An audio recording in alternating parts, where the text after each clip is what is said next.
गोकुळ सोबत गोकुल। महापालिकेत विजय पाटील नावाचा एक भ्रष्ट अधिकारी आहे। तो कधी पशुवैद्यकीय अधिकारी असतो, कधी आरोग्य अधिकारी असतो, कधी धूमप्रकल्पात कचरा प्रकल्पात कधी अधिकारी असतो। आणि हा अधिकारी जाऊ तिथं खाऊ अशी त्याची वृत्ती आहे।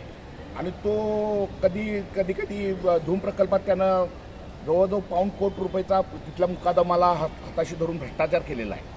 मग आमच्या डोक्यात हे येतंय की हा भ्रष्ट अधिकारी असताना याला वारंवार वेगवेगळ्या खात्यात का पाठवलं जातं, त्याची परत योग्य त्या मोठ्या अधिकारीपदी त्याची नेमणूक का केली जाते ह्या अधिकाऱ्यानं। आणि हा अधिकारी ज्या खात्यात जाईल तिथे एखाद्या मुकादमाला हाताशी धरतो आणि आपला भ्रष्ट कारभार करतो ते करतोच आणि बळीचा बकरा त्या मुकादमाला केलं जातं। हे गौड बंगाल का हे आम्हाला सुटलेलं नाही। आणि या सन्माननीय आयुक्त साहेबांना आम्ही त्याबाबत निवेदन दिलेलं आहे। माननीय आयुक्त साहेब या न्यायशील आहेत आणि त्या ह्या भ्रष्ट अधिकाऱ्याविरुद्ध कडक अशी कारवाई करतील। माझं तर म्हणणं आहे ह्या काही भ्रष्ट अधिकाऱ्यांच्यामुळे महापालिका बदनाम होते। महापालिकेचं उत्पन्न बुडवलं जातं।